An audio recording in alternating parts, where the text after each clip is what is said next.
안녕하세요. 황병준TV의 황병준입니다. 오늘의 주제는 사채입니다. 예, 사채. 말만 들어도 겁나고 무섭고 그렇죠.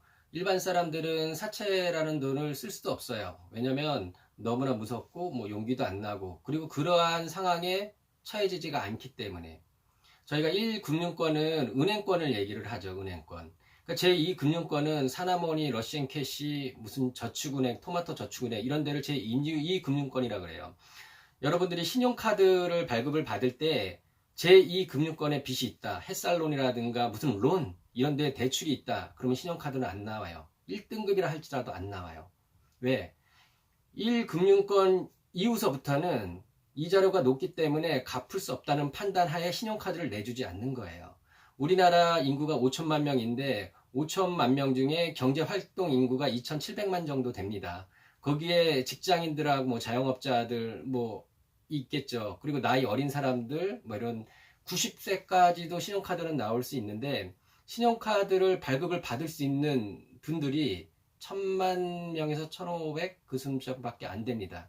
신용카드는 만 19세 이상서부터 발급이 될 수가 있는데 안 됩니다. 그러니까 신용이 굉장히 중요를 하다 보면 특히 자영업을 하다 보면 적은 자금으로 자영업을 시작을 하잖아요. 사채 꼭 쓰게 됩니다. 근데 왜냐하면 저도 그렇게 이제 사채를 썼으니까 제가 오늘 주제를 왜 사채로 정했냐면 집에 들어왔던 이런 등기가 날라와 있어요. 이게 뭐냐면 제가 31살서부터 이제 사업을 해서 지금이 51세니까 한 15년, 17년을 이제 현장에서 이제 뛰었단 말이죠. 제가 첫 번째 만난 사람이 이 등기를 보낸 사람인데 이 뭐냐면 그 인형 업체, 제가 인형으로 이제 사업을 시작을 했으니까 거기에 이제 부장님이었죠. 근데 저는 2,760만 원 가지고 사업을 시작했으니까 당연히 돈이 필요하게 돼 있어요. 그러면 맨 처음에는 수수료를 어떻게 받게 되냐면 손쉽게 빌릴 수 있는 현금 서비스들, 그때는 카드가 5개, 7개가 있었으니까 처음에는요. 신용이 좋았으니까 1등급이었으니까 그럼 물건을 결제하고 직기를 뭘 사고 뭘 할 때 카드를 쓰게 됩니다.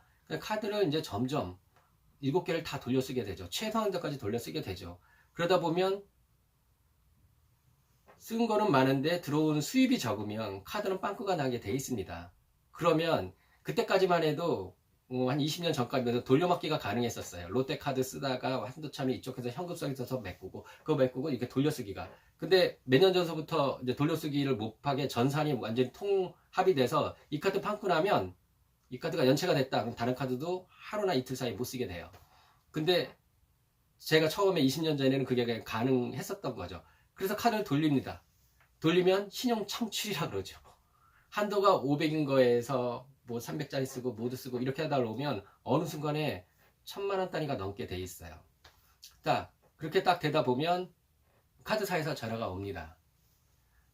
카드사에서 전화가 온다는 거는 자기가 내야 될 금액이 500만 원을 연체를 했다. 이게 채권단에 넘어갔다는 걸 의미를 해요.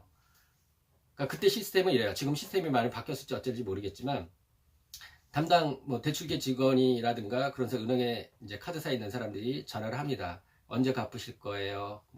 거기서부터 이제 일반인들은 쫄며 들어가죠.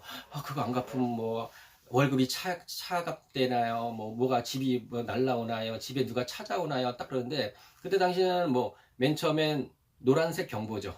그 다음에 적색 경보 들어가고 그러면 3개월이 지날 때까지는 은행이나 이런 데 별 그렇게 타격이 오지는 않아요. 근데 3개월이 넘어가는 순간 은행에서도 판단을 하죠. 이 500만 원 연체금을 우리 은행이나 카드사에서 받아내기 위해서 인원을 쓰고 그렇게 하느니 이거를 채권팀이란 데 넘겨버립니다. 그럼 어떻게 되느냐? 500만 원에서 그래 우리는 70% 350만 원만 줘도 되니 니네들이 나머지를 수수료라고 생각하고 30%를 니네가 먹어라 하고 채권팀에 넘기는 거죠. 그러면 국민은행 채권팀이다, 우리은행 채권팀이다 이런 데서 전화 오기 시작하는 거예요. 이거는 뭐냐면 사채업자 수준의 이제 전화가 오는 거죠. 이 사람들을 정확하게 이틀에 한 번씩 전화를 합니다. 거기에 다 쫄아가지고 이제 집 보증금 빼서 내거나 주변 사람한테서 돈 벌려서 그걸 갚게 되죠. 1000만 원 이하라면 그렇게 갚을 수가 있어요. 근데 1000만 원대가 카드 6개, 7개를 돌리게 되면 부쩍 넘어가죠. 3000에서 5000 수준까지 돼요. 그럼 못 갚는다는 얘기죠. 자, 이게 이제 그쪽으로 이제 넘어가게 됩니다.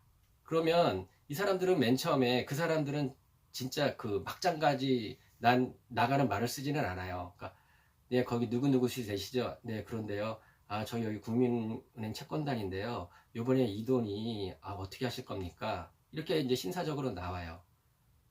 그래서 계속 전화를 하죠. 저도 그런 걸 당해봤으니까. 저는 그때 그랬어요. 하도 전화가 많이 오니까, 카드사하고 은행사에서 전화를 너무 많이 오니까, 나중에는 저도 뿔딱지가 나더라고요. 아, 내가 안 갚는다 그랬어요? 갚으면 될 거냐고. 그러다가 그 다음에는 수준이 저도 높아져요. 아니, 당신이 아니, 고객님이 안 갚으니까 그런 거 아니에요. 그쪽에서도 이제 언성을 높이죠. 그러니까 좀 그랬어요. 그때는. 내가 네 돈 꿨냐? 내가 네 돈 꿨어? 그렇게 얘기를 해요. 근데 이분은 좀 어디 좀 나이가 계신 분들이 이제 그 상담원으로 왔나 봐요. 그러니까 그렇게 대꾸하는 사람을 못 봤던 모양이죠. 채무자를.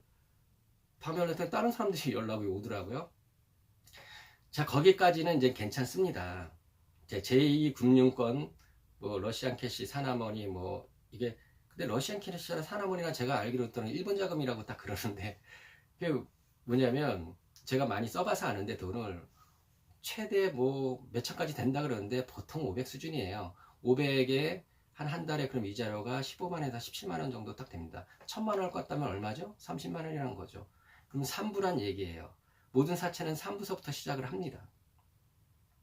근데 오늘 이 등기로 왔던 이 사람은 등기의 내용은 뭐냐면 제가 전화번호를 바꿨어요. 몇 년 전에. 그러니까 이 사람은 저한테 어떤 거를 가르쳤냐면 그때 전산이 세금가 여러분들 자영업 하시나 분들이나 모든 사람들 부가세 신고할 줄 아시죠? 이것도 다 세무사한테 맡기나? 그럼 부가세를 신고를 하려면 매입 자료하고 매출 자료가 있어야 되잖아요. 그러니까 내가 1000만 원어치 물건 팔았다. 근데 500만 원어치 물건을 사왔어. 그럼 1000만 원에서 500만 원을 빼면 500만 원이 남잖아요. 그 500만 원의 10%, 50만 원을 부가세로 내야 돼요. 근데 이제 제가 돈이 없잖아요. 그러니까 내 이분한테 이제 맨 처음엔 내가 이쪽에 외상미수금이 있으니까 뭐 돈도 많이 부장님 많다 그런지 친해졌죠. 많다 그랬는데 돈 좀 꿔주세요. 그러니까 얼마 필요하냐? 1000만 원 필요하다. 그러니까 언제 갚을 수 있냐? 2달에나 갚을 수 있다. 근데 이분은 그때 이자를 30만 원 달라고 그러더라고요. 그 아는 사이인데. 그러니까 저는 이게 너무 심한 거 아닌가 이런 생각이 들었지만 결국에는 저도 뭘 사야지 사업을 계속 자영업을 영위해 갈 수 있으니까 할 수 없이 그걸 받아들여요. 그러니까 나중에 이제 2개월 뒤에 갚죠. 근데 줄 때도 이제 한 달마다 한 번씩 30만 원, 30만 원 주니까 이분은 그냥 1000만 원 넣고 60만 원을 먹는 거죠. 그냥 저는 없으니까 그것도 감지덕자하고 봤는데 나중에는 어떤 수를 하냐면 나고 이제 부가세 신고할 때가 딱 들어오잖아요. 그럼 5월달 그건 종합 그 5월달 정도 됐을 때 이분이 그런 거예요. 자기가 그 매입 자료가 부족하지 않냐. 그러니까 제 매출이 뭐 한 1억 정도 됐다 하면 매입 자료가 매출이 1억이고 매입 자료가 한 3천만 원밖에 없어. 그럼 사이에 이제 700만 원에 대한 70만 원의 그 부가세를 내야 되잖아요. 이 사람이 그러는 거예요. 아이, 돈 필요하니까 자료를 나한테 뭐 5%에 사라 이런 거예요. 매입 자료를 사라는 거죠. 이거 불법이거든요. 사라 그래요. 그러면 저는 제 세금 계산서를 이 사람한테 파는 거죠. 어느 회사 매출 이렇게 매입 매출 맞춰가지고 그렇게 하라고. 그러니까 저는 제 세금 자료를 3%에 팔고 막 그랬었어요. 근데 그게 저는 31살짜리가 뭘 알겠어요. 학교에서 경영학과 다니고 경제학과 다녀도 부가세 신고하는 법 이런 거 가르쳐 주지는 않잖아요. 실질적으로 가르치는 건 없어요. 그걸 몰랐죠. 이게 얼마나 크게 나한테 사업을 하고 대미가 올 줄 몰랐던 거죠. 그러면 부가세를 그렇게 돈이 없으니까 돈을 세금 자료를 팔아서 현금 받고 그걸 딴 데다 인건비를 주거나 딴 데를 썼잖아요. 근데 이게 이제 부가세를 못 내면 이게 그 연체료, 과태료가 계속 붙습니다. 만약에 1000만 원을 못 냈는데 과태료가 뭐 3% 붙었다. 그래 1030만 원에 또 3%, 1030만 원에 3% 이렇게 붙잖아요. 그러니까 제가 그렇게 해서 이제 뚫르게 된 거죠. 그러면 그렇게 해서 부가세가 그렇게 낼 게 많아지면 거기에 따라서 종합소득세가 올라가잖아요. 그러니까 그것 때문에 다른데 굉장히 여파가 많이 쳐요. 근데 이 사람은 계속 나한테 돈이 없으니까 그 자료. 그러니까 돈 꿔달라 그러면 3부. 그 한 13년 그동안 이 사람이 나한테 돈을 꿔줘가지고 이자료라든가 뭐 해서 받아간 금액이 한 10몇 년 동안 2억 정도가 넘어요. 그리고 내가 뭐 하려면 또 투자한다시고 투자해가지고 이익금을 반을 넘어갔으니까 이 사람은 그냥 황금하는 거의를 옆에다 거니는 거죠. 제가 다는 돈이 없다는 그것 때문에. 근데 이 사람도 돈 없을 때가 있잖아요. 근데 처음으로 진짜 러시안 캐시 같은 데도 아니고 진짜 사채 사무실을 가게 됩니다. 내가 돈이 필요한데 친구한테 물어봤죠. 내가 돈이 필요한데 돈 끌잖아요. 1금융, 2금융 다 막히고 뭐 없다. 뭐 아는 데 있냐? 그러니까 알아보면 나와요.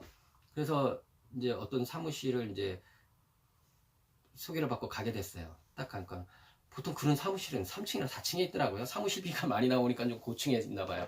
딱 가면 책상에 누워 있고 좀 울그락부락한 애들 좀 있고 그래서 상담을 해요. 얼마가 필요하냐? 500이 필요합니다. 딱 그러면 언제 갚을 것인가? 뭐 여기 막 쓰죠. 뭐 내용 쓰라 뭐 해라. 그러면 500만 원이니까 2금융권 그 다음에 사채로 딱 넘어가면 보통 10부예요. 10부. 그리고 은행에서는 500만 원 빌리면 몇만 원만 내면 되겠지만 그리고 이제 제2금융권에 넘어가면 뭐 3부? 2부에서 3부 사이 그 정도 내게 되겠지만 이쪽으로 넘어가면요 10부입니다.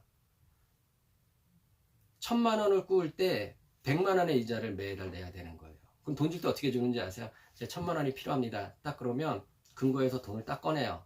꺼내서 100만 원 빼고 900만 원만 줘요. 선이자를 뗀다는 거죠. 그래서 저는 그때 물건이 잘 팔리는데 물건 살 돈이 없으니까 어떻게든 돈을 꿔야 되잖아요. 그 돈을 꿨어요. 꿔가지고 이제 장사를 했죠.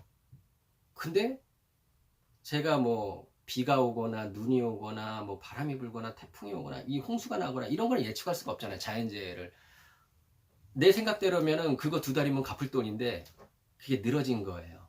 안 된 거죠. 태풍 때문에 제가 장사하던 물건이 좀 날아가고 막 이렇게 된 사태가 벌어진 거죠. 그러면 2달 뒤에 갚는다고 했는데 못 갚게 됐잖아요. 찾아갑니다.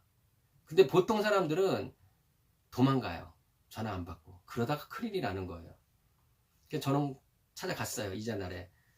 저 죄송한데 이자를 못 갖고 왔다고. 딱 그러니까 그 험악하게 생긴 사람이 그러다가 당신 뭐 하자는 거야? 막 뭐라고 막 그러더라고요. 그러니까 아니 내가 돈을 갚을 수 있는데 한 500만 더 빌려주면 내가 진짜 2달 안에 그 이자하고 원금하고 합쳐서 1000만 원에 이거 다 갚겠다고. 그러니까 멱살을 진짜 잡더라고. 숨을 못 쉬겠더라. 힘이 너무 세요. 그런 사람들은. 그래갖고 이 새끼가 하면서 막 이러는데 진짜 내가 500만 더 빌려주면 해줄 수 있다. 딱 그렇게 얘기하니까 저쪽에 있던 이제 사장인지 두목인지 그 사람이 걸어오더니 야 금고에서 500만 원 더 갖고 와봐. 500만 원 딱 갖고 오더라고요. 10% 빼. 50만 원 탁 주고 나한테 딱 보면서 그러더라고요. 너 이 돈 갖고 만약에 2달 안에 전번 돈하고 이번 돈하고 이자료까지 너가 더 준다고 했으니까 그 돈 못 갚으면 너 내 마음대로 해도 되지 너를. 그렇게 얘기하더라고요. 너무 진짜 고추가 엄청 쪼그라들고 와 진짜 영 숨도 막히고 그랬더라고요. 근데 저는 그 돈이 필요했으니까 그렇게 할 수 있다고. 그러니까 그래 가져가. 대신 난 너를 마음대로 할 수 있다. 그렇게 얘기하더라고요. 난 진짜 3일 동안 악몽에 시달렸거든요. 근데 저는 이제 주력이 이제 여름 장사였었으니까 여름 장사 2달 하고 그 돈은 뭐 그래서 갚으러 갔어요. 진짜 돈 가지고 왜 계좌 이체해도 되는데 그냥 돈 들고 갔어요. 이자료까지 다 해서. 그래서 사무실에 가서 딱 내놨죠. 너 탁 약속 지켰지 않냐고. 그러니까 그 두목인지 그 사람이 막 묻더라고요. 딱 그랬더니 야, 나 사채 한 20년 했는데 너 같은 애 처음 본다. 그래, 가자. 내가 점심 맛있는 거 사줄게. 그래 갔어요. 가가지고 이제 맛있는 점심 사주더라고요. 사주고 딱 나가더니 야, 너는 참 대단한 애다. 그렇게 얘기하면서 야, 너는 다음서부터 딴 데서 돈 꾸지 말고 나한테 돈 꿔. 내가 오부에 해줄게. 와, 오부는 황당하죠. 그래서 급할 때는 뭐 오부 썼었어요. 근데 사채업도 항상 그렇게 승승장구 잘 되는 게 아닌가 봐요. 뭐 잘못해서 끌려가기도 하고 그러니까 그거 없어졌더라고요. 거기서 돈도 많이 이제 써고 그랬는데 필요하면. 그러니까 제가 그랬죠. 신용카드가 잘못됐을 때 상담원에 오는 그 담당자들은 그 기센 사람이나 나쁜 사람들 알고 존댓말도 하고 그렇습니다. 그 다음에 이제 10부, 5부 이상 쪽으로 넘어가면 좀 드세집니다. 언어가. 욕도 해요. 뭐 녹취 그런 거 필요 없어요. 제가 이제 사채업자한테 하도 많이 시달리다가 전화 올 거니까, 아, 나 이거 경찰에 신고하든 어떻게 해보겠다고 하니까, 아, 네 마음대로 하라 그러더라고요. 근데 제가 그 나라의 뭐 국익위원회? 뭐 이런 데 전화를 해봤어요. 나 자꾸 사채업자가 하루에 전화를 많이 오는데 이거 어떻게 안 되겠냐. 딱 그러니까 뭐가 돼야 되냐면요. 그 사람들이 전화로 올 때 내가 일하는데 심히 지장을 많이 미쳤다. 그게 증명이 돼야 된대요. 그 사람들이 몇 통을 전화하지는 상관이 없대요. 아침 9시서부터 저녁 8시까지 전화할 수 있고요. 주말에는 전화를 못해요, 법적으로. 근데 진짜 집요한 사람들은, 사채업자들은 어떻게 하는지 아세요? 11시 50분에 전화해요. 11시 50분에서 12시. 왜? 그때 전화하면 이제 밥 먹을 시간이잖아요. 전화하면 밥맛이 떨어지잖아요. 얼마나 화가 나는데. 정확하게 전화해요, 그 시간에. 근데 이제 제가 뭐 이쪽도 사채 쓰고 저쪽도 사채 쓰고 어쩌고 하다 보니까 저는 버는 돈의 일부가 이자가 굉장히 그렇게 해서 이제 많이 나갔었어요. 그러니까 그런 게 있죠. 벌린 일들이 제가 60개에서 70가지 아이템을 하다 보니까 진짜 저 일을 하고 싶은데 내가 가진 자본 가지고는 저게 안 되니까, 현금 동원력 가지고는 안 되니까, 그리고 이미 신용불량자예요. 카드가 없어요. 그리고 1금융에서 돈을 못 하니까 누구하고 투자를 받아서 한다? 그럼 걔하고 반반 논아야 되잖아요. 반반 논느니 난 사채이자를 쓰는 게 더 낫다는 생각을 하게 되는 거죠. 그래서 그렇게 이제 딱 썼는데, 그 전까지는 사채업자 애들이 그렇게 더럽지는 않았어요. 그냥 일생활이었으니까. 뭐 하루에 한두 통 사채업자에 전화였으니까. 근데 강정을 만납니다. 나는 내 세상에 진짜 그런 사채업자는 처음 봤어요. 진짜 죽고 싶더라고요. 걔한테는. 그래서 그 영상은 제가 이게 1편이고 2편의 그 친구에게는 20분을 해야 돼요. 갖은 어떤 내가 이제 정신 강화시키고 멘탈을 뭐하고 몸 정리하고 뭘 이렇게 강화해도 걔하고 통화하고 나잖아요. 진이 빠져요. 그런 친구한테 걸린다는 얘기죠. 사채를 많이 쓰다 보면. 그러니까 이 사람은 오늘 이제 등기를 보낸 목적은 뭐였냐면, 내가 이제 전화번호를 바꿨잖아요. 이 사람 만나고 싶지도 않잖아요. 난 이 사람이 안 되기를 기도했어요. 너가 이 사람처럼 악질자로 구면 진짜 끝장 좋지 않다. 그 기도에 하늘이 감응하셨는지 이분도 돈 꿔주고, 나한테 돈 꿔주고 다니까 재미가 들린 모양이죠. 근데 어느 정도 하다가 사채회사를 하나를 차리더라고요. 그리고 사채회사 하나를 또 인수를 해요. 잘 나갔어요. 거기서 망가지더라고. 그리고 결정적으로 엉깡에 손을 댔다가 완전히 망가졌어요. 망가져고 나한테 망가진 이후로 어떤 짓을 했느냐. 그건 이제 2편에 제가 이제 해드릴게요. 하여튼 이제 등기가 와가지고 전화 달라 이거예요. 내 전화번호를 찾아낼 수가 없으니 유튜브 하는 줄도 모르고, 책 쓴 줄도 모르고. 하여튼 이 사람하고 만나면 꼭 거기에 이제 이 늪처럼 빠져 들어갈까봐 만나고 싶지는 않으니까 제가 연락은 안 할 텐데, 하여튼 제가 오늘 이 등기가 와서 그냥 아무런 뭐 대본도 없이 그냥 막 이렇게 말하다 보니까 흥분도 하게 되고 딱 그러는데, 다음 편 2편은 내가 이틀 안에 제가 띄울게요.